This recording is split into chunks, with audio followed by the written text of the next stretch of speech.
Well, welcome back to another episode of the Brand My Career podcast. And today I'm lucky enough to have Kim Kerton here with me. Kim, thanks for coming on. Thanks for having me, Alex. It's good to be here. Yeah, so I'm really excited to have you on. And I thought I'm not going to try and introduce you to the same level that you give your introductions. I was just listening to your latest episode, and there was a valid conversation about you should win an award for the introductions that you do for your guests. But I thought I'm better off handing to you and maybe just getting you to bring my listeners up to speed, I guess, on what it is that you do. That I think I know the episode that you must have been listening to. Lovely Cherie Clonan. It's not difficult to give her a wonderful introduction, but I tend to do that because, like what happens to me now, as soon as I try to think about who I am, what I do, and anything that's remotely interesting, it's like complete blank. But no, I'll do my very best. I'll do my very best for you. So I am a passionate podcaster through and through. So I am a host and producer and creator of the podcast Unemployed and Afraid, which is for the brave small business humans out there. So the brave people building their own business, where we talk about the reality of what it's like to step into a new identity, to build your business from the ground up, and chatting to people at any stage of their business building journey, because we have so much to learn from each other in that space. And I'm also a branded podcast consultant. So I have a small boutique consulting firm where I help brands and brand owners, marketers, business owners build themselves podcasts to use them as content marketing tools, community development tools, B2B relationships, just really utilizing that beautiful engagement space of podcasting for a business outcome. So I talk about podcasts all day, or I am on them, or I am thinking about them or listening to them. Yeah. So that's really awesome. And you even introduce yourself well. So well done. Thank you. And I'll dive into a bunch of that you've sort of just discussed there and really dive into what it is that you do. I was keen to first zoom back and sort of look a bit at your own career journey because we all have a unique way of getting to where we've ended up. How would you sort of describe the overview of your career?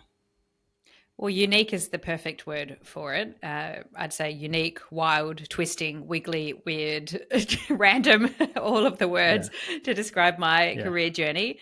As we were talking about just before we hit record, I am at our time of recording 38 years old, holding on to that before we hit 39. And so I'll go right back to when I was a wee little 15-year-old, which was the earliest I could get myself out of school. I was absolutely chomping at the bit to do my own thing, to work. I didn't love school. It didn't love me. And I was more than encouraged to go out into the world and be like, look, if you're not going to concentrate here, just crack on, will you? Just go do something. The gentle nudge, The gentle nudge, which is ironic now, as I'm absolutely a lifelong learner and will do any form of study I possibly can now. And it would be the thing that I would do if I won the lottery, would be just learn for the rest of my life. But back then I was busting to get into work. I was, if you remember, like work experience, that like when I don't know if it's still a thing, but you get shipped off for a week somewhere. It is when COVID isn't running riot with it. Oh, I've put that in the back of my mind. I forgot that exists. Yeah. Yes, that thing. When I was doing work experience, I was in a cafe. It was fantastic. I loved the environment, the pace, as making coffees and just chatting to people, just having a great time. And I was lucky enough to step straight out of school, straight into that full time. So worked as a short order chef and barista for a little while before getting itchy feet and wanting to do some sort of study. I started to think, maybe I need a trade or something like that. I'm not really sure where I'm heading here, but it's nice to make money. So my trade of choice became beauty therapy. I trained as a remedial massage therapist and then did all the aspects of beauty therapy as on my sort of next journey as part of that. And really enjoyed it, again, the kind of interaction with people, and got stuck into that. Was working at a salon. Now, this is when I was around 18 years old. And I was working at a salon there with some lovely, lovely people. One day the owner came in and said, look, I think I'm going to be shutting down the salon. So, want to let you guys know nice and early so you can find new places to work. And I was really devastated because I had been really enjoying the job and I liked the environment and I didn't really want to move on. And so we were talking about it kind of endlessly. And she said to me, well, I'll sell it to you if you like. And now just to set context, it sounds heaps fancier than it is, but it was like take on a lease, get the business name, get the clientele and the stock that was in the salon. And, it's a small lease. I mean, this is years ago when leases were affordable for retail shops. So she said, you can have it for $5,000. Which is basically all the money I had in the world at that age, and called my parents up and said, look, this is the conversation that's been had. And they said, this sounds interesting. Okay. They're kind of used to my impulsivity. They are also business owners themselves. And they said, okay, yep, we're not saying no, of course, you're an adult, but just wait the weekend. Wait till we get home. They were away. Wait till we get home and we'll have a conversation about it and really think about it. So I completely ignored that and said yes. And I was kind of committed. That's good advice. Yeah, it was good advice. I didn't pay any attention to it. So very quickly I found myself as, a little baby entrepreneur stepping into the world of business ownership with absolutely no idea what I was doing. I had no idea about financial management. I had no idea about marketing and advertising, had no idea about managing people, inventory. And so it was just a kind of learn as you go, figure it out. I definitely got stuffed around a few times by well-meaning individuals coming in to sell me advertising for more money than it was worth. And also had a pretty challenging experience where a previous employee there started to sort of take some clientele for herself away from the salon in a way that wasn't particularly appropriate. And so it was a year or so of, just challenge and just kind of sludging through this and just trying to figure out what on earth I was doing until it got to the point where I was like, nah, this isn't right for me. I can't see this growing. The lease was due to be re-signed and I just knew that I wasn't quite ready. So I had to walk away from that. Now, this is when I get into my let's just figure out what we're doing here work era. So more beauty therapy at home. And I ended up picking up a job at a promotional modeling agency as a booker, essentially. It was like a receptionist and a booker. So I would book people for work, and your promotional modeling is all about sales. So do a bit of sales training and things like that to help people along, and met a wonderful human there who was going to be starting her own. And so I decided to jump in with her and as an employee, but, this was a sort of a modeling agency startup, if you can call it that, this many years ago. And we jumped 2 feet into that, trying to build that business. So I had the pleasure of, being present for the business naming and the branding design and, getting the space and starting to recruit and starting to sell to clients and figuring out our systems and our processes. And I was there from the ground up, and that really developed a certain drive in me. I really enjoyed that process, being able to pick things up, put things down and just kind of move with it and move at pace. Yeah. Did that for a few years. I hope this podcast has plenty of time because I have had a curly career. But at some stage, I ended up in radio. So by that, I mean it was a community radio station, so community licensed dance music radio station in Adelaide. It's called Fresh FM. It's very cool. It's still there. And I was one of only a handful of employees. And I was lucky enough to have a role there of doing everything I could, basically. So promotions, marketing and sales to kind of help keep the station going.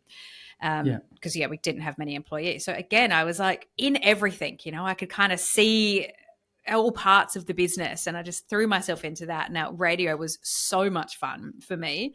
I even got to be on the microphone very briefly. I had like one shift a week where I would do breakfast with a couple of mates that also worked there and just ran amok. And I loved that experience. That was incredible.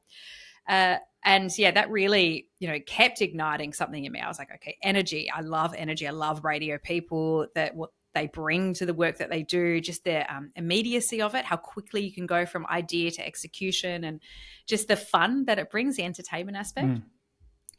And from there moved into commercial radio, which is a very logical next step for somebody moving into the radio space because that is where the money is and that is where the opportunity is. Like a commercial radio station has a little bit more potential for career and opportunity than the community stations, although, bit more structure, maybe a bit less fun, but not definitely still fun. So I moved into commercial radio. I worked for Nova Entertainment, and I spent essentially the next it's 13 years all up in radio. So I moved with that company into the Melbourne market, into the Sydney market. I was in sales positions. I worked for a couple of networks through that time, ARN as well as Nova, and dipped into car sales briefly for some digital marketing experience. And ended up in Sydney at Nova Entertainment in a role that was leading their branded content team. And that was incredibly exciting. And I learned so much in that role. Exciting, stressful, deadline driven, high level of people management, high level of process management, big ideas, short deadlines, big budgets, big expectations. So that's, 4 years I had in that role. And that is the sort of the last time I was formally full-time, long-term employed. That kind of brings me to the next part, which is where I start working for myself. So do tell me if you'd like to jump in at any stage and ask any questions about that. Well, I guess I was keen to understand what were some of the key challenges that you faced throughout that journey. Obviously, there's lots of twists and turns, and it comes with lots of challenges. What were some of the key ones that you faced, especially in those younger years? I think I've always seemed to take on roles that were slightly beyond me. I have had a bit of a forced confidence in myself. Maybe it's from jumping out of school really quickly and jumping into the deep end. But I've sort of ended up in roles where it's probably slightly beyond my capability or my knowledge at the time. And I've sort of had to really go all in to learn on the job. And I love that aspect of it because I think there's no better teacher than doing, and there's certainly no better teacher than failure. So that has always presented an issue, though, because, particularly in people management, I would say probably one of my biggest regrets was the people manager I was in the early days, where, I would either treat people too much like friends and maybe, they didn't get exactly what they would have needed from me, or I was maybe, too harsh or, there's always circumstances you think of where you think, oh, gosh, I really could have managed that person or that situation better. So that was always a challenge. Yeah. And, I think just managing perspective within roles has been probably one of the most interesting things. The roles I've had have always been very fast paced and opportunity, like there's big opportunity within them, but they move really quickly. So it's, piles and piles of emails every day, very short deadlines, particularly with branded content. We would have a brief come in. That brief might be 200,000, 500,000, even more of advertising budget for a client who wants to achieve a really big idea executed within a radio environment with, maybe socials and events and things like that. And you've got 2 days to come up with the idea, get it approved, schedule it out, figure it out, price it, and present it in a palatable format. And so that put a lot of pressure on. And so I think perspective is always a really challenging thing to achieve in that. And that was definitely my challenge through that period, getting above all the chaos. Do you think having those short deadlines got better results out of you, or do you think it hindered your ability to strategically think and problem solve? Do I couldn't split the difference because I think, with deadline energy, you get that urgency, like you don't have time to procrastinate. But it does also bring the go where you're comfortable place, what's easy, what do I know? And so you don't necessarily get the opportunity to push beyond that and think beyond that. So, I couldn't split the difference. I still have to this day. I mean, it's been 4 years since I was in that role in particular, and I've had a content role since then. And I do content creation now, of course, as my own business, and help other brands do it too. So, it's been a while since I've been in that pace, but I still work better on deadline pressure. Like I could have a month to do something, and then I'll just wait until the last week. And it's just almost like a natural tendency to just put a bit of pressure on, because I think, it does tend to make a few diamonds in that instance. Yeah. Well, I'm pretty sure there's a sort of bell curve theory around the amount of pressure that someone needs. Too much pressure and someone shuts down. No pressure and you sort of fall into this lull of lethargy, and you sort of can't think of anything because you're so bored out of your brains. And so it's about trying to find that sweet spot, and then stay in the sweet spot's another challenge as well. And then there's thinking about, I guess, some of those emotions that you were feeling. Like, how are you feeling as an 18-year-old? You've just all of a sudden inherited this business and you're trying to learn on the go. Like, what were some of the emotions you were feeling over that first year? Positive side, I'd say it was like really stepping into adulthood. I sort of felt very responsible. Real and adulting. I think, proper adulting. And I think I enjoyed that aspect of it. I think I enjoyed that autonomy, which, has since become one of my kind of guiding values in life, which is why I now work for myself. But it's that ability to be autonomous in what I was doing and where my energy was going was the positive side of that. The negative side of that would be just the self-doubt, through that period. Like, you don't know what you don't know, and you can get, I certainly got very down on that. You sort of overthink it, be like, oh God, I can't believe I did that. I can't believe I didn't know that. And just that feeling of being unknown. Everything was like kind of what's around the corner, what's going to happen. So that was a bit of a challenge. But the benefit of being 18 is like, there's little that really gets you down. It's kind of life isn't stressful at that stage. I was living at home with mum and dad, so it was, I had a roof over my head, and so being able to explore a business was a little less risky than it is now. At 38, where I've got rent to pay and bills to pay and health insurance to maintain and all of those things. So it taught me a little bit of, I think, confidence in myself, but also knowledge that self-worth is really challenged through those experiences. Yeah.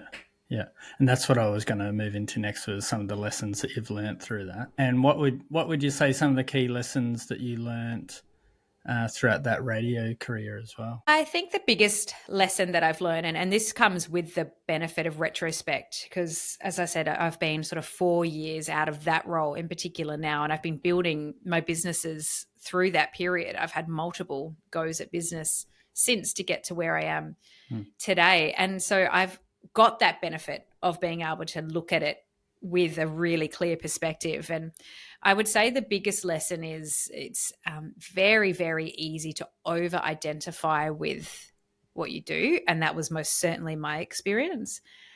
Radio is an industry in which just fills your life. It's fun. It's the people you work with are really engaging. You often make really great friends at work too, which goes beyond that treating a job like a job. It is like you come to work with your friends. In my instance, I also lived with my workmate. He was my roommate at the time, and I would travel with my boss and fellow colleagues, and we were friends as well. And that made it very challenging to be able to separate who I was from what I did. And so I would fall often into the trap of, almost over intellectualizing things that would happen at work and like putting it back on to myself and who I was. So like I felt like I was my job at that stage, and I wasn't exactly sure who I was without it, which is the reason I decided to leave. To get that headspace to go, do I even want to do this? Or am I just rolling with this because it's so fun and there's opportunity here and there's potential and it's all I know now. So identity has been one of my biggest learnings. The other one is probably how many habits certain jobs and roles can create for you without you realizing. So be it, habitual coffee drinking, beer slinging. In particular, our office in Sydney had a bar, so like, and every event was, catered. And so there was, a lot of social drinking, and, so work in that instance also had the ability to develop some habits that weren't necessarily supportive to clear-headed thinking, being able to show up at your best self every day. If you're hosting clients or you've got an event on, or you just got a late deadline, so grab a glass of wine or a beer, sit down and start smashing out the work. So habits has been a big one. Habits are massive. I have a lot of my meetings happen in cafes with work at the moment, and so then it's sort of like trying to keep on top of the coffee consumption. and I get up early and drink coffee from early in the morning. So I was like, oh, this is getting away from me. But then also the other thing I've noticed is now also working from home, sort of on and off. And then all of a sudden you're looking at the wine bottle in the fridge going, oh wait, I can't start drinking at work. And so I haven't yet, because I sort of thought I'm going to cut that habit off before it starts. Huge recommend on that one. Yeah. I sometimes get fed like memories in Instagram or something, this day 4 or 5 years ago, and it's like my computer set up, like paperwork everywhere, like presentation on screen, glass of red wine. I'm there late just smashing something out. And I'm just like, geez, like how was my head at that stage? I mean, look, I've been sober for nearly 4 years or something now, which is a big, when I left that career, it was a decision that kind of just happened. It just kind of rolled in. It wasn't purposeful. I just went, oh, this doesn't really serve me anymore. So, I've been totally sober now for a long time. And so like my thinking is so much clearer, but it is hard still having that crutch, like, taken away when you're under deadline pressure, is like, oh yeah. And I don't drink coffee anymore either. So I'm like really just getting into that of, gosh, what energy am I creating here to be able to do this? And it's not always easy. No. Interesting point you made there around your decision to walk away from radio, though you were actually finding it really fun. I think people often think it's time to move on once you've just completely hit the grind and it's completely lost its fun, and it's sort of more so they're thinking, oh, as long as it's fun, I'm good. What was it? Was there a particular moment where you were really came really clear that this potentially isn't serving me, even though it's actually still quite enjoyable? I'm not sure if there was a moment, but I will balance my sharing of the enjoyment of the role with, I did start to become very frustrated with the deadline pressure, with the scale of, work in a role like that. And it's very necessary in a role like that. It's you are busy a lot, and there, things change very quickly. And I had always coped really, really well with that. But I did start to notice that I was feeling less engaged in the high energy need for it. So, something would come in, and sometimes in the previous years, I'd be like, oh, all right, that sucks, but like, let's get in. Like, and I'd be able to rally troops, and I'd be able to like be quite positive and almost like bring people on the journey. And I started to find it harder to show up in that way, almost for other people as well. So I would feel defeated when I would see what was ahead of me. And so then I would kind of bring that energy, and it would hinder my thinking. There wasn't necessarily a moment, but I did start to see a pattern of behavior where I felt like I was showing up more negatively, whether it be in, meetings or in conversation with people, or just, that walking into work with that sort of like heavier feeling, and things that used to be cynicism starting to creep big in? time. Yeah. Big time. It was always everybody else's fault. And that's what I started to notice, is like, oh, if this person did this way, this would be better. Or if, we had more people in this way, this would be better. It became very external, and, whether or not there's any truth to that whatsoever, it really doesn't matter, because it came down to how I was feeling, and projecting that elsewhere didn't necessarily do me any favors. And there was a moment where I was trying, and, again, retrospect, I can be super articulate about this experience. In retrospect, at the time, it was an absolute bloody mess. But I did have a conversation one day with a business coach, which was so generously given to me by my employer for the ability to grow as a professional. And I was sort of sharing some of this with her, and how frustrated I was, and how I couldn't really figure out where I wanted to go.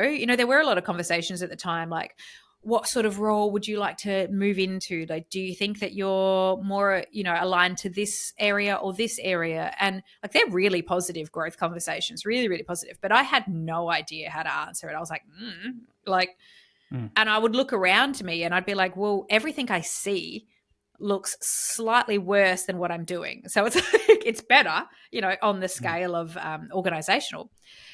perhaps, even revenue wise or whatever. It didn't necessarily feel like it was going to get any better. It actually looked like more pressure and just a different type of pressure. So I couldn't really see the wood from the trees in that respect. And yeah, a lot of this is what I was sharing with my business coach. And I was just like, I can't answer the question about where I want to go. I don't feel particularly good in what I'm doing. There is aspects of it I really like, but there's also aspects of it that are causing me, as you say, to be quite cynical. It's a great word for it because it's definitely where I was at. What am I going to do? And she was sort of starting to lay out all these, you could do this, you could start, doing some values work and I just had this gnawing feeling. I was just like, I feel like I just need to stop. That was the gnawing feeling I had. I was like, I cannot get perspective with 700 emails coming with these deadlines. I cannot answer the questions being asked of me. I can't strategically plan for departmental growth feeling this way because I cannot get any clarity. And so I said to the business coach, I think I need to quit. And she's like, classic, takes me right back to like my parents with the salon. Just wait a little bit. Just don't quit yet.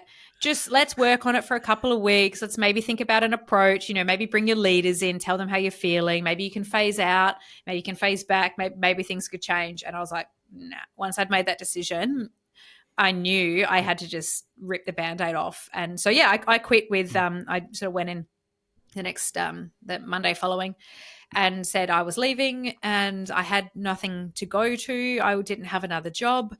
I just needed to stop. I just needed some bloody headspace. That's the only thing I could describe, is that I just knew I needed some space. Yeah. It's always such a hard decision to come to. And I know it's definitely that thing of, yes, there is an ideal scenario. You're strategic about it. You take time with it and things, but there is also a point and a reality where it's sort of like, well, you just got to embrace it for what it is and step into the unknown, as scary as that might be. And obviously, if you can not just, step off the edge of the cliff without a plan, that is good for a lot of people. But sometimes it's a necessity if there's bigger things and more high value things that are at stake. You just sort of step off and take the leap and hope it works out okay. It does certainly come with its privilege as well. Like, I was incredibly privileged to be able to even make that decision. I didn't have a family. I didn't have a mortgage. It was when I actually resigned, it was like September 2019. So I walked out the door January 2020, like, that's okay. The world of advertising will keep moving and marketing, and I'll have roles and I can have space. And I was like, well, fucked that up, didn't I? Because it was obviously Jan 2020. But, it comes with a huge element of privilege to have even been able to make that choice. And, I definitely take that on board, to be like, so many people can't necessarily just walk away. And, again, in the beauty of retrospect, I perhaps would have just tried to create space in another way. But I actually already had begged, borrowed and stolen to get like 12 weeks annual leave off that year to go traveling. And like, so I'd already kind of like tried, and then I was like, I'll come back. I was like, well, I'm cooked here anyway. But yeah, I did have that unknown sort of privilege of thinking, oh, it's going to be okay. I've got a lot of experience. I can take some time and I will find another role. But naturally, with what happened in the glorious year that was 2020, there were no other roles to be had. Oh, it's crazy. I think so. It was similar for me in a role that I left not too long ago. So I started the conversations with my wife around, I think I'm going to start looking into the next sort of step in my career. And she was sort of like, yeah, no, that's good. She's like, if you could find a job before you quit, that would be great. I would really appreciate that. And I fully respected that. And so I had every intention to have a job locked in before finishing. But then sort of as that journey went on, and it wasn't an overly long period, but I sort of got to a point where I was like, I'm ready to sort of give my notice on this day. I was waiting on a potential offer, and I had an offer in front of me, but I made the decision. So I turned down the job offer I'd been given, quit, and then was waiting on the one that I thought was actually best in alignment with what I wanted to do and what I wanted to learn and grow in. And so I think the key thing for me was it was around staying in alignment with my values, not selling myself short just because I could take the immediate thing that was there for me. And yeah, so it was funny. So then I've sort of given my notice, and then I'm like, this other job better come through. And then, yeah, the day that they might have been going to be calling me on a certain day, or I was expecting to get called that day, and the call didn't come. And then all of a sudden you're just like holding your nerve going, oh, I hope I've done the right thing. And it was maybe like, the next week, sort of midway through the next week, I got the call and I was, whoo, it's paid off. But it was a nervous wait. It turned out there was some question in HR that they were waiting on getting answered before that they could, come to me. So it took a bit longer than they expected. But I think I sort of took that as a learning around when sticking to your values when it comes to, your career journey and the directions you're going to go and stuff. And so, yeah, but it gets nerve-wracking sometimes. Oh, I can imagine. I would be terrified. But yes, there is always it's an element of trust that the right thing will come. And again, like that's said with so much privilege, because like, right now I've got a lot of trust that things are going to go really well, but I'm also looking at profit and loss statements going, holy shit. So it's like, it's always a balance. But yeah, I think quite often when you take a bet on yourself and, you throw yourself in something, and particularly when you say no to something that's not aligned, then that usually does create a little bit of space for something else to come in. But yeah, there's a lot of trust and a lot of privilege built into that. But yeah, I would have been very nervous too. Good times. So diving into your podcast a bit. So Unemployed and Afraid, awesome name. I was actually just watching your little clip that you had put up talking about you naming it and stuff. I think that was on your Instagram page. So people can go check that one out. But it sort of instantly jumped out at me. I thought it was an awesome name because I love names. I like names of podcasts and things. I just love scrolling through and looking at the names of podcasts and stuff. It's such a fun, creative process doing that.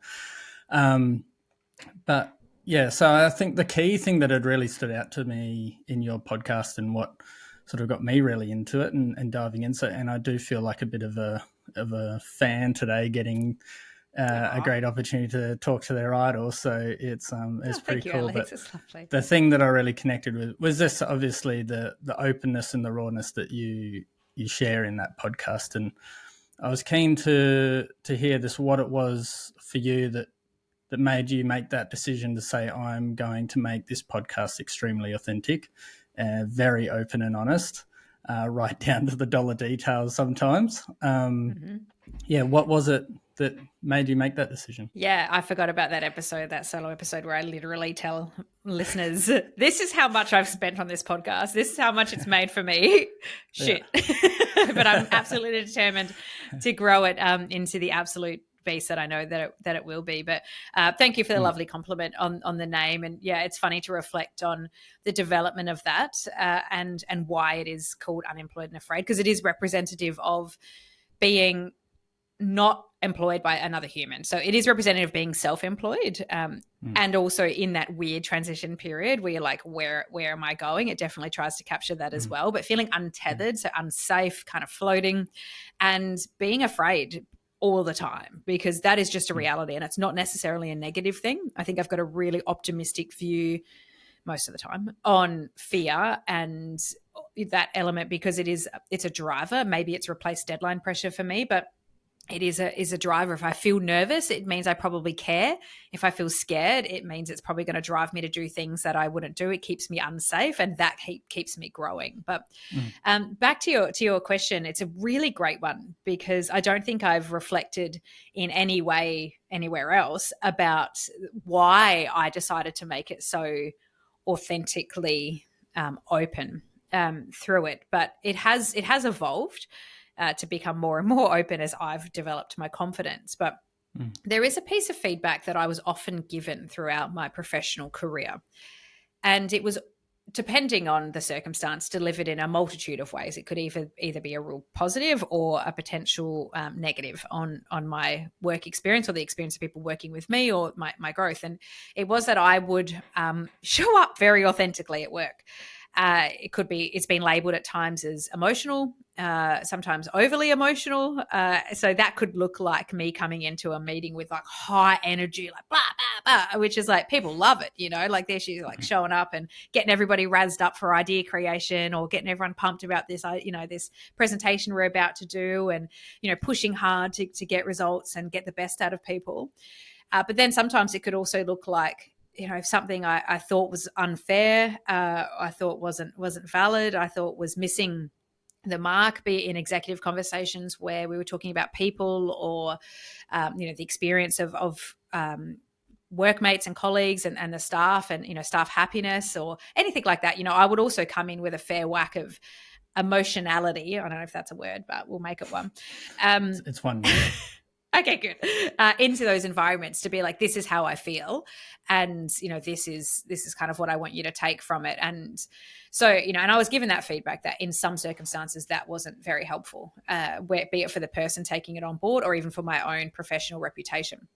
And so what I took from that is the authentic me wasn't right, wasn't good, and needed to change. And that isn't necessarily how it was intended. I think a lot of people were saying to me, look, you're awesome, but if you can just channel that awesomeness of your emotionality into the right circumstances, it will really work for you, but just know when to pull it back. Whereas I thought I did pull it back. I was like, I feel like I don't blow off. You have no idea, buddy. Yeah. Yeah, like this is me trying to be appropriate to the circumstance, but perhaps maybe sometimes not. But I think being real and expressing how I feel in relation to what I think is something that comes really, really natural to me. And I think I also often process thoughts and how I'm feeling and think like verbally. I'm a verbal person. It's just handy being a podcaster, but I think that's also how I work out some of my feelings. So at some, and that can be great for some people who match on that level, but for people who are more like, I'll go away, think about it, and then come back with a really well-formed idea or ability to express, that can be a bit quote unquote much. And I don't like, that term, because women in professional environments can often be told they're a bit much. And it's something that, I don't get around for in a negative sense. I think a bit much is on the person and not on the individual. Who's to say what a bit much is? But anyway, I digress into feminism. But, that sort of ability to authentically express and show up as who I am in most situations, I think I was sort of taking a bit of ownership of that back and making it a good thing, because I think that is how we truly connect. When we show up as who we are, the people that will respond to that and will get something from that will find you and it will flourish. And so that's the challenging thing in a lot of corporate environments is you've got a huge mix of people. Like you've got people on all ends of the introvert extrovert scale. You've got it's the way people process emotions and ideas and thoughts, is all so different. So you can't keep everyone happy in that. When you work for yourself, you've got more ability to attract your tribe. So I think there was an element of that in the creation of the podcast, and it's definitely grown with me too. And now the other side of it is the reason I started the podcast was when I left my radio career and was thrown into the abyss of no available work, I started to do all sorts of things. So I was in Sydney at the time. I had to move into a much cheaper lifestyle to be able to deal with the fact that there was no work around. So I moved to the east coast of Tasmania in a tiny town of 600 people. So I went from like Surrey Hills crowds to 600 people total. It was a very, very different environment. But, it was really affordable, the lifestyle, and I had the space to be able to explore ideas. The ideas that I explored was, I became a yoga teacher and I built that into a business where I had a local class, and I also taught privately at high-end Airbnbs. I started to create plant-based recipes, which is an old hobby of mine, and was sort of doing that and sharing that. And I had some clients come on board to pay me for content creation, so that became a little business. And then I then also made ceramics. So I learned to make ceramics, and I made a beautiful range of homewares that went wildly popular beyond what I expected. And so I was doing that as a business. And that then, like that moment when I was sitting there making ceramics, because this is me just, exploring ideas at this phase. It's like, oh shit, what can I do? Also I'm in Tassie, like it's not like there's got, East Coast, there's like not loads of radio or advertising or marketing work there. So this is, what I was doing. And I would sit at my making desk, making ceramics I handmade, had my headphones on. I'm an audio nerd. I would listen to podcasts all day long. And I was listening and looking for business stories in particular, because I like the interview format of podcasts. Certainly love the narrative style as well. But most often, 90% of what I listen to is an interview style podcast, unless it's someone I love, and I'll get into their solos. But what I was finding at the time, like I went through a ton of titles in business interviews, and the fundamental theme of all of them was, here's a successful person, a host who has had a business, quote unquote, made it, had some like learnings, but has some notoriety associated to their business. Like, I'm this person who's done this, and now I've decided to create a podcast, right? So that was the host circumstance. And then that host was interviewing notable business people who have had some success and could come on and share their story in a kind of a start, middle, end format. So all day long, sitting there making ceramics, I would listen to successful people talk to successful people about their success and how they got there. And they'd certainly touch on, a bit of challenge. Absolutely. Like it would get touched on, but I felt like it was like just surface and just below. Like, oh yeah, it was really hard when like we almost ran out of money and, 2015 but then it got better and this, and I was like, okay, guys, like I am at the beginning of this journey. I don't even know if this business that I'm doing is what I want to be doing. I don't understand anything right now to do with effective, inventory management or planning. Like even things like learning how to, I would make this joke often on my own podcast, but like learning how to use accounting software is like 4 days of your life over. Like everything is hard. And I'm like, but what, but particularly on the person, like it's really hard to show up and promote yourself when you're doing your own business. Really, really hard to like do either a piece to camera or a photo of yourself with a, heartfelt caption or a blog post, anything like that, being this is me and this is what I do and this is why you should buy what I do or what I sell or whatever. That is so hard to work out how to do. It takes so much confidence. All of your shit comes to the forefront, your self-worth, your self-doubt, your people-pleasing, feeling embarrassed, all of that. So I was like listening to these podcasts going, guys, like, this is so fucking unrelatable, excuse my French. Like, it's aspirational, but it's not helping me with where I am right now. I need to hear from people at all levels. And so that is, what I can refer in the work that I do now. Like that's a cultural insight, like it's a human insight. And I was like, if I feel that, I'm sure other people feel that too. And I did notice a narrative in socials at the time as well of like people being a bit more real in the way they were sharing. I think COVID brought a lot of that out in us. There was like that element of vulnerability. It felt like vulnerability was really hitting its time. Like Brene Brown obviously would disagree. Like she's like, it's been around for a while, but it did feel like it was, a time to be vulnerable. So all of those things kind of matched up into the execution of the podcast, which is I want to create a space where business owners can feel supported to perform at all levels. So which is why I speak to people who are solopreneurs just at the start of their journey, right through to people who are managing 10, 20, 30 strong staff, are maybe exiting and maybe selling in the millions, all like scales of business owners. Yeah. And we get into like the reality of the journey because I'm like, authenticity and understanding that the emotions we feel are so universal is key to business owners staying in it because, the statistics of failure is significant.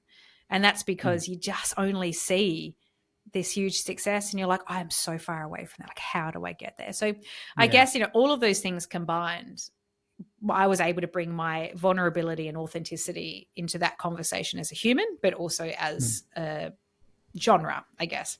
Yeah. Yeah, no, that's awesome. And then obviously all of your skill sets from your experience and stuff. I was having similar conversations and it's so funny. So reaching out to people, asking if they want to be on the podcast and stuff. Exact same response. So I connected with a uni student on LinkedIn and we got chatting and she was, thinking through some questions around her future career journey and stuff. And so we're chatting. I said, And she was asking these really good questions. And I was like, oh, I'd love to get you on the podcast and have a chat. And what do you think her immediate thought is? Oh, I can't be on a podcast. Like, I'm a uni student. You're probably going to have all these, big fancy people on there talking about these big career transitions and stuff.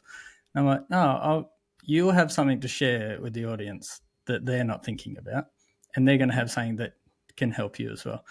And it's the exact same response that I've gotten from CEOs that I've spoken to of, $20 million revenue companies going, oh, like, do you really want me? Like, so it's, it's funny. The universal feelings that we have of either inadequacy or imposter syndrome and all of that is there, whether or not you're in uni still or whether you're the CEO of a corporation. Yeah, so having that voice in between that's sort of filling that void, that's actually saying all the things that everyone's thinking but didn't want to talk about. And then people also realizing that it doesn't diminish your credibility and actually only enhances it when you're actually having those conversations, putting it out on the table and saying, hey, I feel insecure, but I'm still doing and working towards the goals that I have. And the two don't have to be in conflict. They're sort of running side by side, and I'm just still doing the things I want to do despite these emotions or things that might come up. So yeah, it's I think it's such a great space to be in. Absolutely. I couldn't agree more. If only, I hope that uni student is coming onto the podcast, and I will absolutely look forward to listening to that episode as well. Because it's step by step we start to see our potential in that space and prove to ourselves. But yeah, it's so universal, and like there's so much of that. Like, I don't mean to be offensive, but, like tech broing and like, high, confidence and fake it till you make it. And like, all the headlines and stuff. I think we've been taught for so long that that's how we have to show up in business to be able to be taken seriously. But it's a balance between the two. Like, all of us are faking it till we make it in the most instance, and probably saying things a little bit scary that, we don't know a lot about or whatever, just putting things out there. But yeah, it's a balance. Like, we shouldn't feel ashamed to say this was hard and this was why, or this is how I feel about this, but I don't know whether or not this is correct. It's totally okay. And you've got to be just open to feedback and grow through that. Yeah, absolutely. And so I was keen to then ask this question. So for me, obviously, the audience that I'm targeting here is around career development and people thinking through how they want to sort of progress their career, take ownership of their career. And often if someone is in a place of feeling frustration or stuck in their career, the light bulb moment comes, I should start my own business. Mm-hmm. When do you think that is a good decision? And when is it a bad decision based on sort of the motives that someone might have that they're thinking starting my own business is going to be my ultimate savior? Fantastic question. Could do another whole hour on this. There is okay, but I'll stay on topic. When should I start? I think the short answer is if you've got a desire to do it, you should absolutely go for it. Like, absolutely. Don't think that you have to have it all figured out. Don't think that you have to have the perfect plan, the perfect business plan. Don't think that, you have to have XXX all in line to do it. You should absolutely do it. Like, follow that energy 100%. Now, like anything, there is the other side of it. If you think that starting your own business is going to give you more time or more money or more flexibility, put it in the bin. Like, it's just not true. It's just not true. Like, I left one job, of which there was multiple facets within my one job. There's people leadership, there's being strategic, there's commercial ideation, there's all that stuff, right? I have 15 jobs now. I am, marketing, advertising, accounting, admin. I'm everything. And so there is no off button. You don't put tools down at 5:00 on a Friday and go, now is my time to relax. It's always in the back of your mind. You're like, oh shit, I didn't do that thing. Let me just write that down real quick. Or like, oh, maybe I shouldn't be relaxing because every minute spent is minute I could be working on my business. And, so you've got that constant turmoil going on. So you take on a lot more work than you realize. In terms of flexibility, yes, you can make a hair appointment on a Wednesday as opposed to a Saturday or a Thursday night when it's a little bit busy. But the likelihood is that you will be working Saturday, Sunday. Like that's just how it is. It's not like you can just like lunch every day. It just isn't. So it's that awareness that moving into that space. Now there's a lot of megaphoning on Instagram and TikTok, in particular, of starting drop shipping businesses and making hundreds of thousands of dollars, or course creation and making hundreds of thousands of dollars. But the reality is, in order to take home $100,000, you need to be doing about $1 million in revenue because of the costs associated with all of those aspects. So those, if your thought is like, I can go do this and make this much, scratch below the surface a little bit, figure out actually what your cost modeling is going to look like in order to get you there, because I think you'll be shocked at how little you may be taking home in that instance, and for the scale of work that you're doing. So it's all about really just digging a little bit deeper and balancing it with that energy, because yes, you can do any of those things that I just described. You can do any of them. You can start a brand, you can get out there, but it is in some instances going to be more expensive than you planned for, and it is going to be more taxing, and you are going to have a self-growth journey just as much as you're going to have a professional journey. Like it's not just going, to start your own business and go like, I'm going to start my own business. It's also like the most deep, painful therapy ever, because all of your shit comes to the surface. If you've got a problem, not a problem with money, but if you've got like a tendency to lean into scarcity, that's certainly something that I have, like fear around money, it's going to be amplified tenfold, and it is going to get in the way of your progress. If you have a little bit of people-pleasing tendency, certainly something that I have, that's going to be amplified tenfold, and it's going to stop you from doing certain things that you need to do for your business. If you struggle with self-worth, again, definitely something that I struggle with. It's going to be really, really challenging to put yourself out there and say, I'm great. Like that's just going to be really, really hard. So you just got to strap in for all of those things. It's the biggest personal growth journey you can have. It's not going to be easy. Is it worth it if you can, make it through and grow? Oh, 100%. 100%. Now, I don't say that from being on the other side of the mountain. I'm still growing my business. It's a challenge every single day. But what I've come to realize is it's not about getting to the mountain. It's just going on the journey. And those like micro growth steps are just so much more major and need so much more appreciation. And you just have to know that you're strapping in for a journey and not a destination. Yeah, that's really good.